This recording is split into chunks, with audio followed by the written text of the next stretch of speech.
In our third installment of Pop Facts from The Wind Waker, we turn our attention to one of Zelda's more eccentric characters. First introduced to us in Majora's Mask, Tingle made a return appearance in The Wind Waker as a pivotal character that aided Link in his quest to save the Great Sea from the clutches of Ganon. After freeing the self-proclaimed 35-year-old fairy from his prison cell, he thanks you by inviting Link to visit him on his island with his brothers Ankle, Knuckle, and David Jr. Later in the game, you must return to Tingle to have him decipher Triforce charts for a price of 398 rupees in order to locate the fragments of the Triforce of Courage needed to progress to the game's finale. However, there's more to Tingle than his business side. In the original GameCube version of The Wind Waker, players could utilize a device known as the Tingle Tuner if they connected a Game Boy Advance to their GameCube system.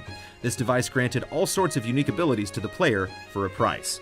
These items could, in turn, make progressing through the game a bit easier, but you could also bring up extra information about an area while using the Tingle Tuner. It's the ability to see previously hidden messages in a particular dungeon that reveals a rather amusing bit of text.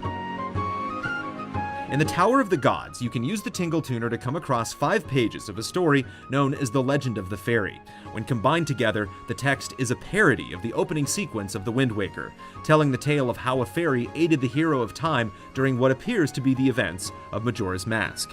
One passage specifically references this fairy selling the hero of time maps and having the ability to float in midair by dancing above his head like a burst balloon. After giving the hero a map, the text says the fairy flew off again to be better able to foresee places of danger than the hero.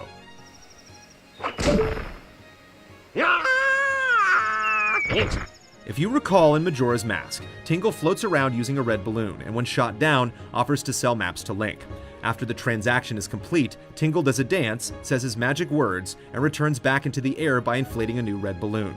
The Legend of the Fairy appears to be a direct reference to Tingle's involvement in Majora's Mask.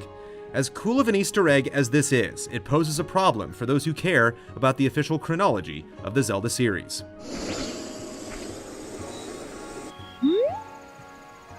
That's because in the official timeline revealed by Nintendo back in 2011, the events of Majora's Mask never occur in the same timeline as The Wind Waker. Majora's Mask occurs in the so-called Child Link timeline, after the hero of time returns to being a kid at the end of Ocarina of Time.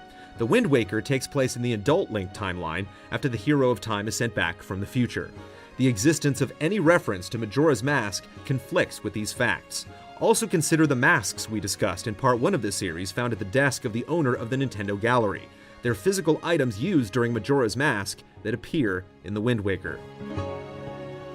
There's also the fact that both Ganon's and Phantom Ganon's swords in The Wind Waker contain Hylian text that when translated spell out the words Zubora Gabora. Zubora and Gabora are names of the smiths found in the mountain village of Snowhead in Majora's Mask. They'll craft you the Razor Sword if you thaw at their hearth, as well as the Gilded Sword if you bring them some gold dust. Perhaps the smiths crafted the very blades wielded by the infamous Ganondorf and his Phantom Menace in The Wind Waker. Now, these could all just be fun Easter eggs that Nintendo sprinkled in to reward curious players, but at the same time, it's completely possible Majora's Mask was at one point within the same timeline as The Wind Waker. Back during the release of The Wind Waker, Eiji Aonuma and Shigeru Miyamoto spoke about a split timeline as a result of Ocarina of Time's ending. Perhaps over a decade ago, the creators hadn't envisioned a third timeline just yet, but rather only had 2 timelines, one of which contained Majora's Mask and The Wind Waker.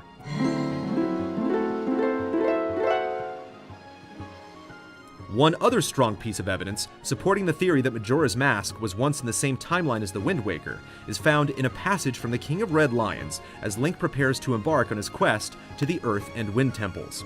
It's about how the Triforce of Courage came to be scattered in fragments hidden across the Great Sea.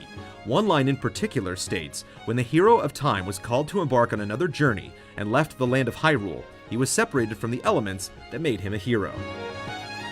This may be referencing the ending of Ocarina of Time when adult Link left Hyrule to return to his original time, but it's curious the phrase specifically says he left the land of Hyrule. It also says he was called upon to undertake another adventure, which sounds like it was more than him being whisked away back in time at the hands of Princess Zelda. It could be argued that this passage is about Link leaving Hyrule to venture to Termina during the events of Majora's Mask. After all, do you recall seeing the Triforce mark on the back of Link's hand at any point in Majora's Mask? isn't it possible he left it behind, willingly or not, after departing Hyrule? One other theory is that this passage could be referencing an entirely unknown chapter in the Zelda series. What's for certain is that anyone can find these references in The Wind Waker, but whether or not they're anything more than mere Easter eggs, we'll leave that one up to you to decide.